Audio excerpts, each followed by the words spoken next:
Bien, chers collègues, l'ordre du jour appelle maintenant la discussion, selon la procédure d'examen simplifiée en application de l'article 103 du règlement, de la proposition de loi visant à réhabiliter les militaires fusillés pour l'exemple durant la Première Guerre mondiale. Je vous informe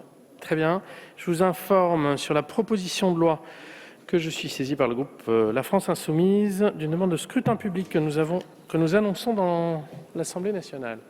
Oui, vous avez un rappel au règlement. Oui, merci Monsieur le Président. Selon l'article 42 alinéa 1, tout le monde est au courant qu'il y a une commission des lois actuellement sur le pass vaccinal. Pendant une niche parlementaire, nous sommes un petit groupe, nous n'arrivons pas à... Non, c'est suspendu pendant la discussion du ministre et du rapporteur et après nous retournons sur le texte. Nous ne pouvons pas continuer jusqu'à minuit à courir comme ça de la sorte et nous demandons à ce que jusqu'à minuit nous puissions participer à la niche parlementaire de la France Insoumise. D'accord, très bien. Madame la Présidente, bonsoir, vous souhaitiez prendre la parole ? Merci Monsieur le Président. Donc effectivement, pour la bonne organisation de nos travaux, j'indique au groupe La France Insoumise que la Commission des lois avait prévu d'ores et déjà de se réunir ce soir à 21h en cas d'échec de la Commission mixte paritaire. Cela figurait sur la convocation depuis plusieurs jours et le groupe La France Insoumise ne m'avait fait part d'aucune protestation à cet égard. Par égard pour l'ensemble des parlementaires, pour qu'il y ait un délai de dépôt d'amendements, j'ai décidé de fixer l'heure de début de commission ce soir à 22h.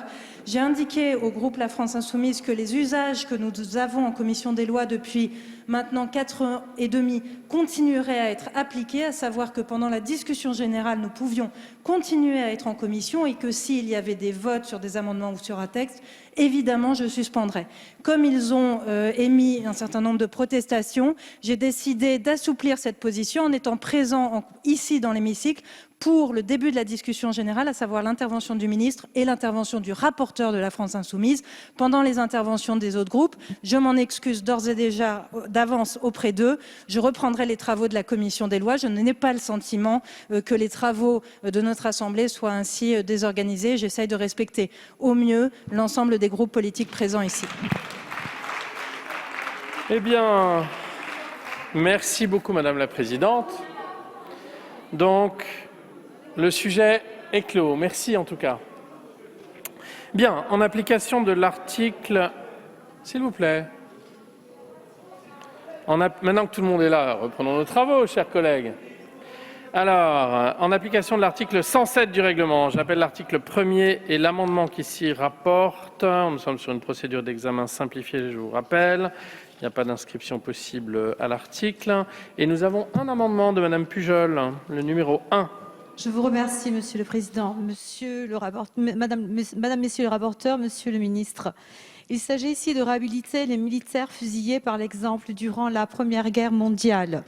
Qu'il s'agisse d'actes individuels ou de phénomènes de désobéissance collective tels les mutineries à Nartois en 1915 ou à Verdun en 1916, ces soldats, dits entre guillemets mutins, par leur acte refusèrent de servir de chair à canon et manifestèrent leurs exaspérations face à des offensives tout aussi meurtrières qu'arbitraires. Intégrer pleinement ces mutins dans notre mémoire collective a été un pas salutaire, mais ne suffit désormais plus. Il convient de préciser expressément que la nation les rétablisse dans leur honneur et pas tant de façon générale, collective, civique et morale. Donc, cet amendement, avant tout rédactionnel, vise à clarifier de manière la plus absolue la réhabilitation des fusillés pour l'exemple pendant la Grande Guerre et la légitimité totale de l'inscription de leurs noms et prénoms sur les monuments aux morts. Je vous remercie. Je vous remercie. Monsieur le rapporteur, votre avis ?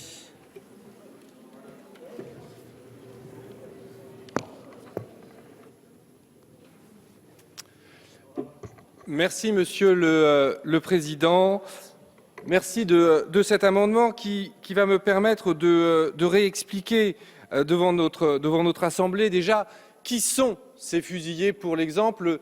Bien souvent, dans un mélange historique, l'on pense mutin de 1917, lorsque l'on parle des fusillés pour l'exemple, il n'en est rien.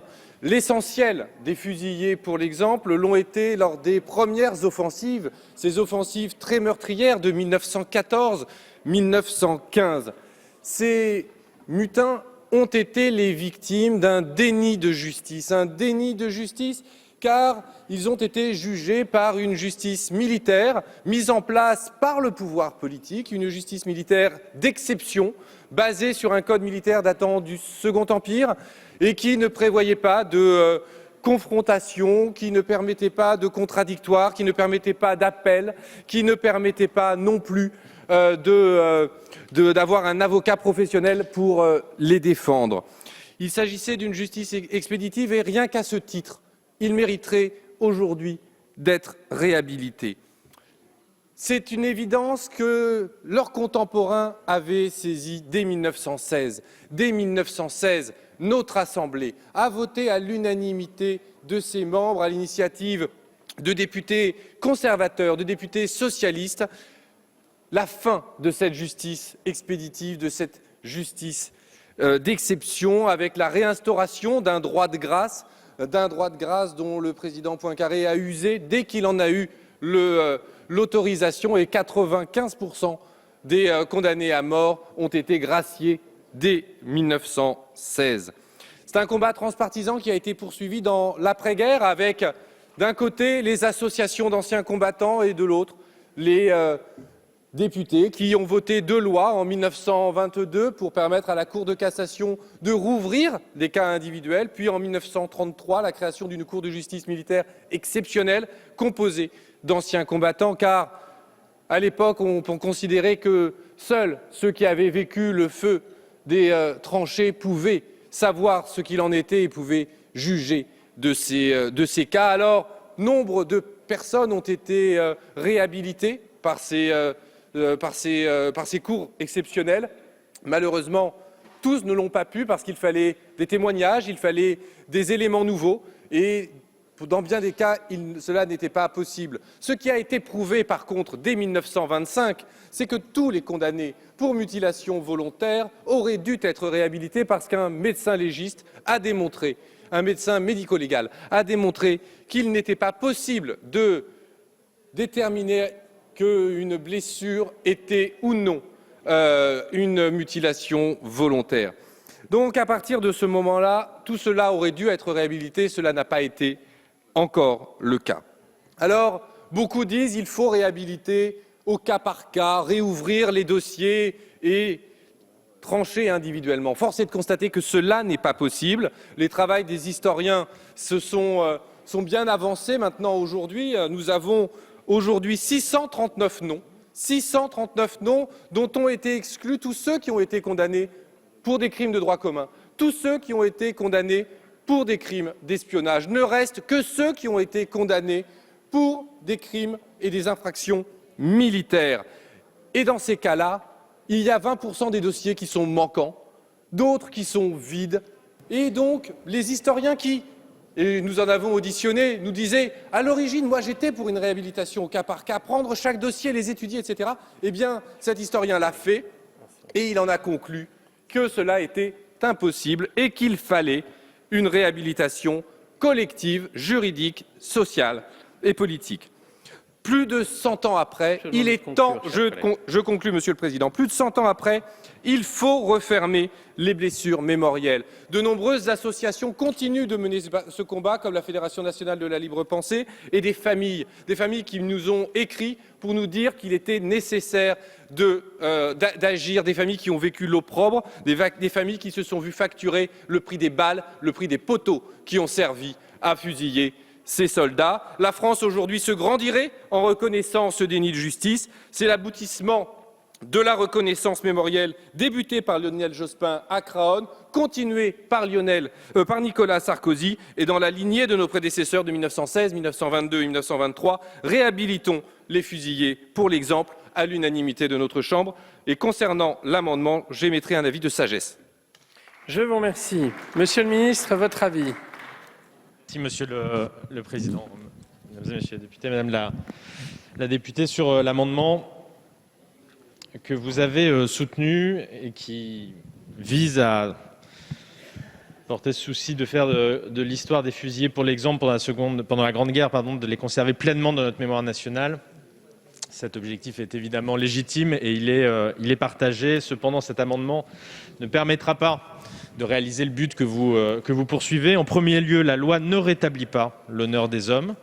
C'est un travail qui doit se faire par une démarche collective d'histoire, de mémoire, pour comprendre qui furent les fusillés pour l'exemple, pour comprendre l'histoire et les enjeux de la Grande Guerre, une démarche qui a déjà été initiée, ça a été dit par le rapporteur à l'instant, au travers du cycle mémoriel du centenaire. La compréhension de ce conflit essentiel à l'histoire de notre pays comme du monde entier a progressé et cela doit continuer. Le ministère des Armées s'est engagé depuis longtemps dans une démarche d'histoire et de transparence sur la question des fusillés.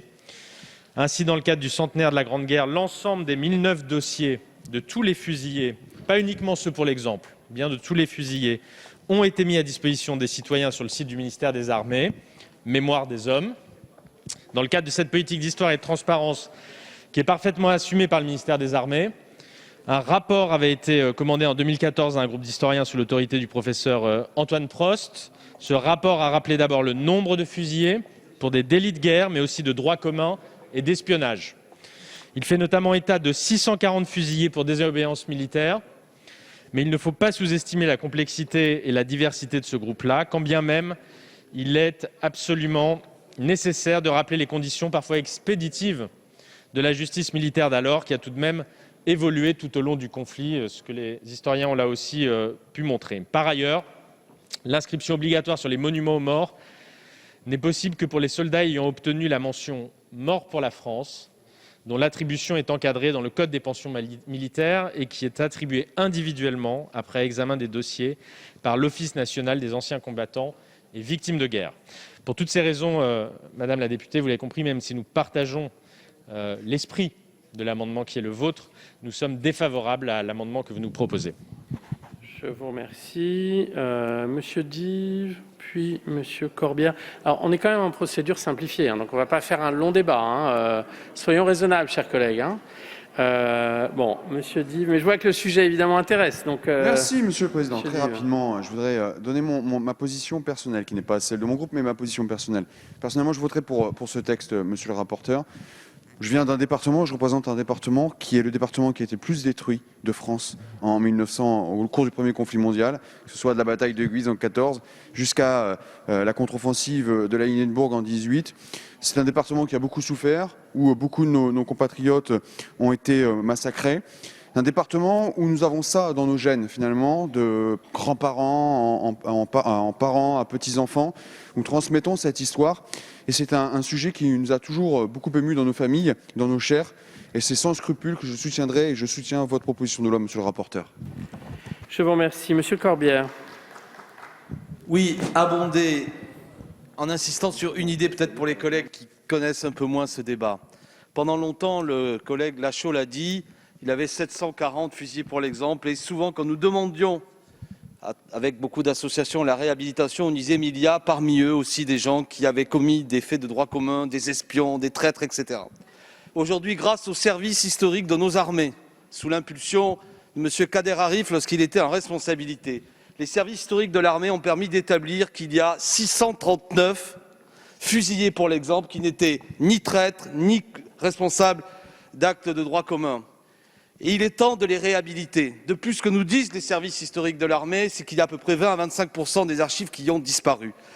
Bref, collègues, ce pourquoi je veux plaider, ceux qui nous disent qu'il faut les réhabiliter au cas par cas, en vérité, nous disent que plus jamais nous ne les réhabiliterons. La seule possibilité qui existe, au vu des éléments que nous donnent les services historiques, les historiens, nos armées, nous avons tous les éléments, le tri a été fait, la réhabilitation collective est la seule chose digne, plus de 100 ans plus tard, pour dire que nous, la France et la République est grande et nos armées sont grandes quand elles savent reconnaître des choses qui ne sont pas dignes de la conception que nous avons de nos armées. C'est l'occasion aussi pour les familles qui le demandent encore, éventuellement de les soulager et de pouvoir, à l'occasion d'un monument aux morts, rajouter le nom d'un aïeul aux côtés de ceux qui sont tombés pour la France. Collègues, si nous ne le faisons pas aujourd'hui, nous refermons définitivement une page historique. Plus jamais cette discussion n'aura lieu et ces 639 personnes disparaîtront dans l'oubli alors qu'ils sont morts au champ d'honneur aussi. Ils ont donné leur sang également pour la patrie. Ne les oublions pas. Merci. Madame Baudouin-Hubière. Merci, Monsieur le Président. Monsieur le rapporteur, nous avons déjà eu cet échange lors de la commission. Et vous le savez, dans cette enceinte du Verbe, les mots ont un sens. Et si nous sommes, le groupe La République En Marche, très favorable à la reconnaissance mémorielle collective, et elle a été faite, et vous l'avez rappelé largement, par des présidents de la République, par un Premier ministre, elle est faite sur le site Mémoire des Hommes, elle est faite au musée de l'Armée. S'il est indiscutable que ce qui s'est joué essentiellement d'ailleurs en 1914 et en 1915 dans les cours martiales n'était que parodie de justice, nous savons aussi que certains fusillés étaient des multirécidivistes de la désertion.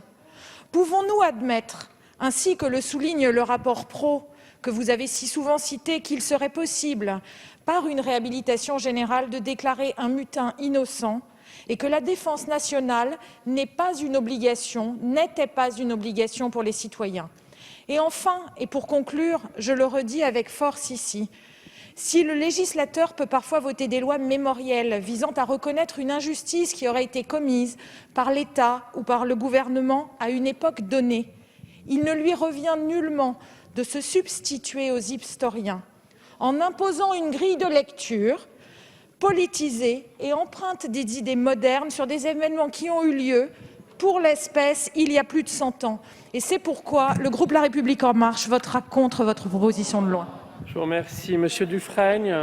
Monsieur Dufrègne, je vous demandais des interventions courtes. Oui, Monsieur le Président, moi je serai bref. Je voulais simplement rappeler que notre groupe, en 2016, avait déposé une proposition de loi demandant la réhabilité des fusillés pour l'exemple, qui avait été discutée lors d'une niche parlementaire, et que personnellement, j'ai également déposé une PPL en 2017 allant dans le même sens. Et tout le monde pensait que lorsque l'anniversaire ou la commémoration du centenaire serait passé, que tout ça, finalement, serait oublié. Non. On voit bien que cette question d'honneur pour la réhabilitation de ces 639 fusillés, pour l'exemple, est encore une vraie blessure que nous devons aujourd'hui laver. Et je pense que notre Assemblée s'honorerait d'aller dans le sens qui nous est proposé par nos collègues de la France Insoumise et de voter ce soir à une large majorité la réhabilitation de ces 639 fusillés pour l'exemple. Et je conclurai en ayant une pensée pour l'ensemble de mes amis, de mes collègues, de mes amis de l'association Les Amis de Pierre Brison dans le département de l'Allier, qui depuis des années et des années travaillent pour que ces hommes soient réhabilités. Donc j'espère que ce sera chose faite ce soir. Je vous remercie. Bon, on va finir les tours de parole, si vous voulez bien, parce que tous les groupes ne sont pas exprimés. Alors, on va passer à Monsieur Gosselin, Madame Santiago, Monsieur Aquavive, et là, je pense que tout le monde sera exprimé. Merci, Monsieur le Président, de me donner la parole, que je prends ce soir avec une vraie émotion. Vous citez, Monsieur le rapporteur, dans votre rapport, les fusillés de soins. Ces fusillés de soins, Maupas, Le Foulon, Girard, Le Chat, ont été fusillés le 17 mars 1915. J'ai l'honneur, le grand plaisir d'être le descendant, le petit-fils d'un officier de réserve, fils d'une institutrice de la République, qui les a défendus à la lueur d'une bougie dans une salle de classe. Ils ont été fusillés au petit matin. Lui qui était catholique, pratiquant, il a permis, par son témoignage, leur réhabilitation en 1934. Et je peux vous assurer que sur tous ces bancs, ici, dans cet hémicycle, dans les années 20, il y avait une union sacrée de celui qui croit au ciel de celui qui ne croit pas au ciel, de la droite, de la gauche, des conservateurs comme des progressistes, pour réhabiliter non pas la mémoire de déserteurs, non pas la mémoire de gens qui ont espionné, qui ont fui leurs responsabilités, mais dans le cas présent de Théophile Maupas et des 3 autres caporaux qui ont été tirés au sort, exécutés, il n'y a pas d'autre terme, après une justice implacable, la rigueur d'un code militaire qui était déjà dépassé et qui a été modifié par la suite. Alors oui, aujourd'hui, je ne pensais pas avoir cette émotion ce soir, je vous le dis sincèrement, mais ça ravive beaucoup de choses. Je pense, peut-être, il nous écoute ce soir, un des descendants de Maupas que je connais, qui nous connaissons depuis des années, et qui a encore, et je m'arrêterai là, chevillé au corps, au cœur, la douleur de sa grand-mère, qui était elle aussi institutrice au Cheffren dans la Manche, et qui a eu la honte, parce que son mari avait été considéré comme un déserteur, un mauvais patriote, et dont le nom n'était pas sur le monument aux morts, et dont les enfants étaient des parias dans la cour de l'école. Alors, un peu de cohérence, peut-être d'unité. J'entends bien qu'il y a peut-être quelques petites difficultés pour quelques-uns, mais que ces quelques-uns qui ont failli, et qui ont failli devant la France et la République, eh bien, n'entachent pas l'honneur de ceux qui, oui, sont bien morts pour la France.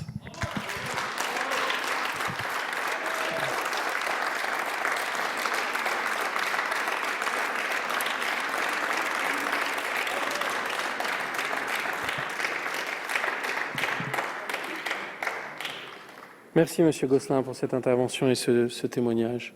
Madame Santiago. Oui, très rapidement, puisqu'on est en procédure simplifiée, mais comme tout le monde s'exprime, du coup, je vais le faire aussi pour mon groupe.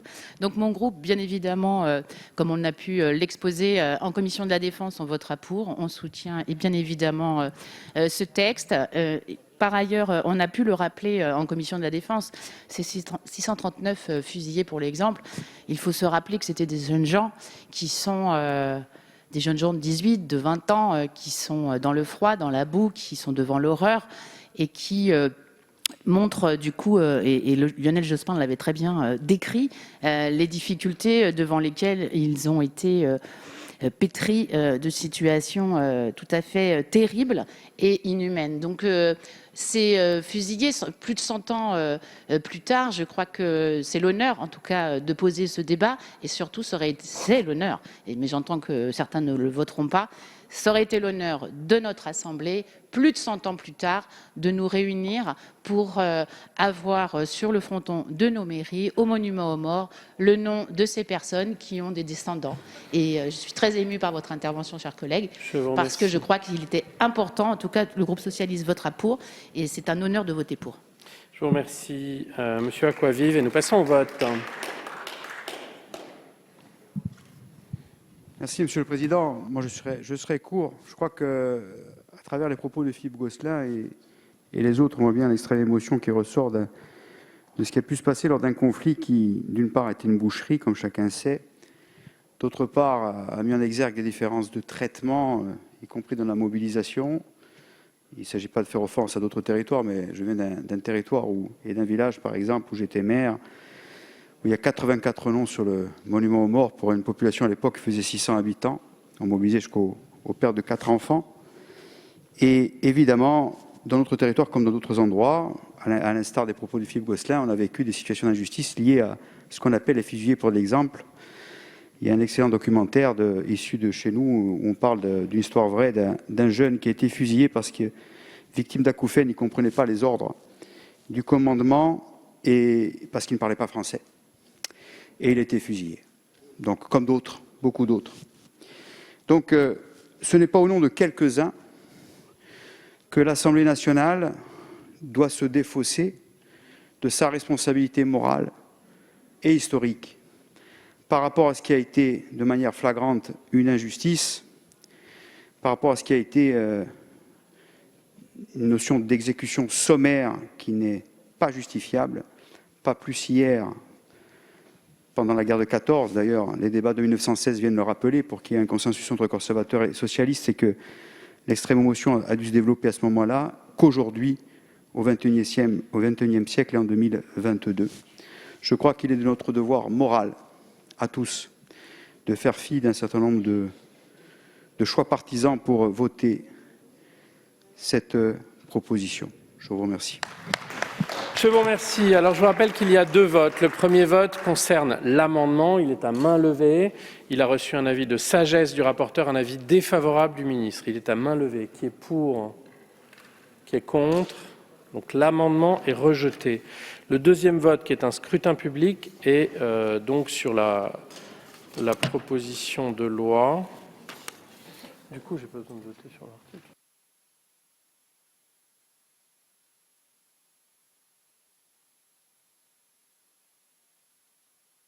Il y a un deuxième vote entre les deux à main levée. Alors c'est vrai qu'il y a sur l'article premier à main levée, et après on aura un texte sur la proposition de loi au total. Donc à main levée sur l'article 1, qui est pour, qui est contre. Non, attends, je répète. On a un amendement qu'on a voté défavorable. On a un article. Puis, on a une proposition de loi. Pardon? Excusez-moi, je n'entends pas.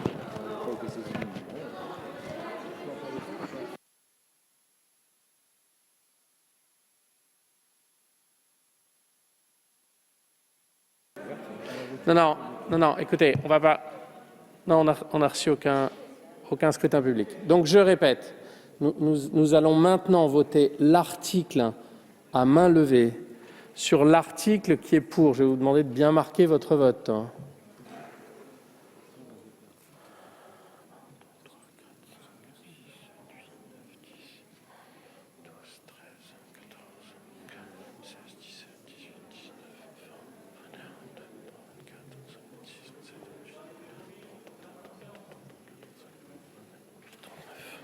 Qui est contre?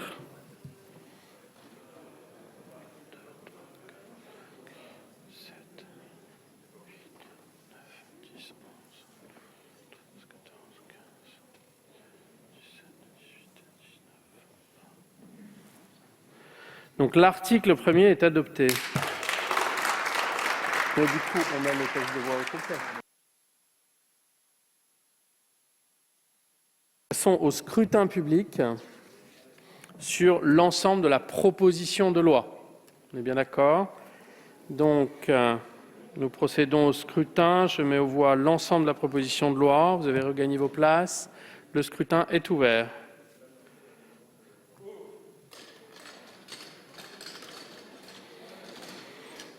Le scrutin est clos.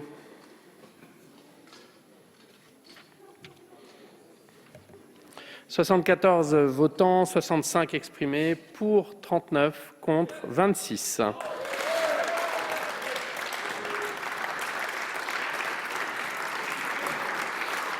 Elle est donc adoptée. Je vous remercie, chers collègues.